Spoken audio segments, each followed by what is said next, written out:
নিতাই গৌর রাধে রাধে, হরে কৃষ্ণ। সকলকে আমার দণ্ডবাদ। আজকে শ্রীমদ্ ভগবদ গীতা কর্মযোগের উপরে 15 বলবো। ওম অজ্ঞানতিমিরান্ধস্য জ্ঞানাঞ্জনা শলাকয়া চক্ষুস্মিতাং জ্ঞানতস্मै শ্রী গুরুবে নমো। শ্রী চৈতন্য মনোভীষ্টং স্থাপিতং যেন ভূতলে স্বয়ং রূপ কদা মহং দদাতি স্বপদান্তিকম। বন্দেহং শ্রীগুরু শ্রীযুত পদকমলং শ্রীগুরুন বৈষ্ণবাংশ্চ শ্রীরূপং সাগরজাত সৌঘন রঘুনাথান্বিতং তং সজিজং সাদ্বৈতং সাবধূতং পরিজনে সহিতং কৃষ্ণ চৈতন্য দেবং শ্রী রাধা কৃষ্ণ পাদান সৌঘন ললিতা শ্রী বিশাখান্বিতশ্চ। হে কৃষ্ণ করুণা সিন্ধু দীনবন্ধু জগৎপতে গোপীশ গোপিকা কান্ত রাধাকান্ত নমস্তুতে। তপ্ত কাঞ্চন গৌরাঙ্গী রাধে বৃন্দাবনেশ্বরী বিশ্বভানু সুতে দেবী প্রণমামি হরি প্রিয়ে।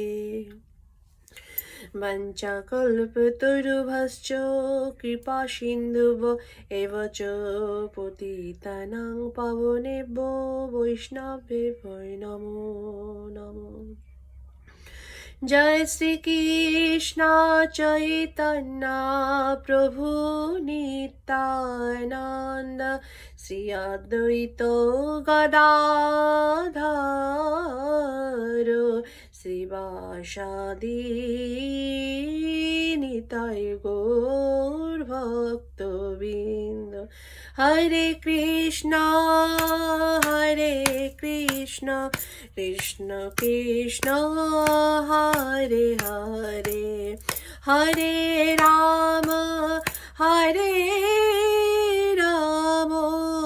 রাম রাম হরে হরে ভজনিতায় গৌরাধেশে জপ হরে কৃষ্ণ হরে রাম। কর্মযোগ শ্লোক নাম্বার 15। কর্ম ব্রহ্মোত্তবং বিদ্ধি ব্রহ্মাক্ষর সমুদ্রবম তস্মাৎ সর্বগতং ব্রহ্ম নিত্যং যজ্ঞের প্রতিষ্ঠিতম। গীতার গান কি? কর্ম যাহা বেদবাণী নহে মনোধর্ম বেদবাণী ভগবদোক্তি অক্ষরের কারণ। অতএব কর্ম হয় ঈশ্বর সাধনা সর্বগত ব্রহ্ম নিত্য যজ্ঞেতে স্থাপনা। অনুবাদ। যজ্ঞাদি কর্ম বেদ থেকে উদ্ভূত হয়েছে এবং বেদ অক্ষর বা পরমেশ্বর ভগবান থেকে প্রকাশিত হয়েছে। অতএব সর্বব্যাপক ব্রহ্ম সর্বদা যজ্ঞে প্রতিষ্ঠিত আছেন। তাৎপর্য কি? জগত্তাৎ কর্মণ অর্থাৎ ভগবান শ্রীকৃষ্ণকে তুষ্ট করবার জন্যই যে কর্ম করা প্রয়োজন সেই কথা এই শ্লোকটিতে স্পষ্টভাবে বর্ণনা করা হয়েছে। যজ্ঞপুরুষ শ্রী বিষ্ণুর সন্তুষ্টির জন্যই যখন আমাদের কর্ম করতে হয় তখন আমাদের কর্তব্য হচ্ছে বেদের নির্দেশ অনুসারে সমস্ত কর্ম সাধন করা। বেদে সমস্ত কর্মপদ্ধতির বর্ণনা করা হয়েছে। যে কর্ম বেদে অনুমোদিত হয়নি তাকে বলা হয় বিকর্ম বা পাপকর্ম। তাই বেদের নির্দেশ অনুসারে সমস্ত কর্ম করাটাই হচ্ছে বুদ্ধিমানের কাজ। তাতে কর্মফলের বন্ধন থেকে মুক্ত থাকা যায়। সাধারণ অবস্থায় মানুষ যেমন মানুষকে রাষ্ট্রের নির্দেশ অনুসারে চলতে হয়, তেমনি ভগবানের নির্দেশে তার পরম রাষ্ট্র ব্যবস্থায় পরিচালিত হওয়ার মানুষের কর্তব্য। বেদের সমস্ত নির্দেশগুলি সরাসরি নিঃশ্বাস থেকে উদ্ভূত হয়েছে। হরি বল। তাতে বলা হয়েছে অশ্ব মহত ভূতস্য নিঃশোষিত মেতদ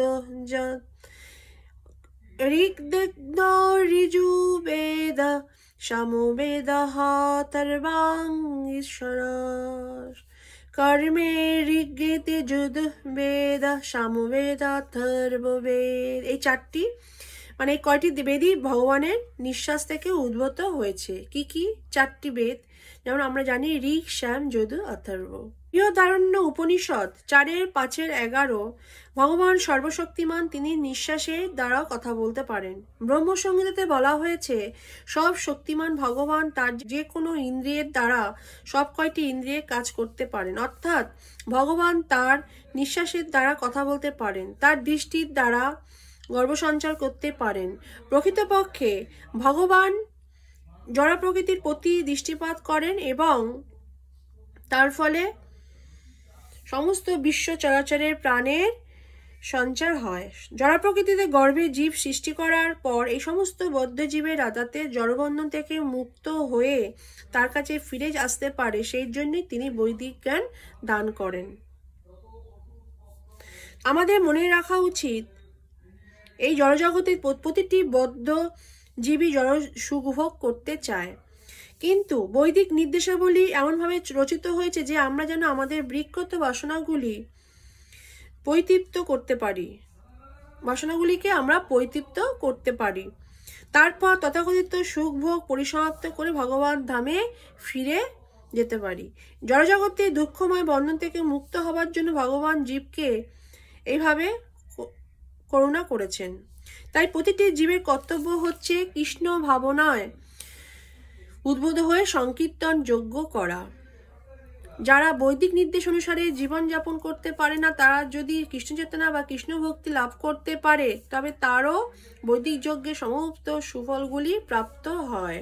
হরি বল। যজ্ঞ মানে যে ব্রাহ্মণে যে যজ্ঞ করে সব দেবদেবীদের পুজোর সময়, সেই যজ্ঞের কথা বলা হয়নি। যজ্ঞ মানে হচ্ছে হরিনাম সংকীর্তন। সবসময় আপনারা হরিনাম সংকীর্তন করবেন, ওটাই যজ্ঞের ফল। সবসময় আপনারা হরে কৃষ্ণ মহামন্ত্র জপ করবেন, হরিনাম করবেন, সংকীর্তন, ভগবানের সেবা করবেন, এটাই হচ্ছে যজ্ঞ। জয় নিতাই গো, রাধে রাধে, হরে কৃষ্ণ। আমি নেক্সট দিন শ্লোক নাম্বার 16 বলবো কর্মযোগের উপরে। মাঞ্চা কল্পতরু ভাস্য কৃপা সিন্ধুভ্য এবচ পতিতানাং পাবনেভ্য বৈষ্ণবেভ্য নমো নমো। আমার প্রণাম নেবেন। জয় শ্রীমদ্ ভগবদ গীতা কি জয়।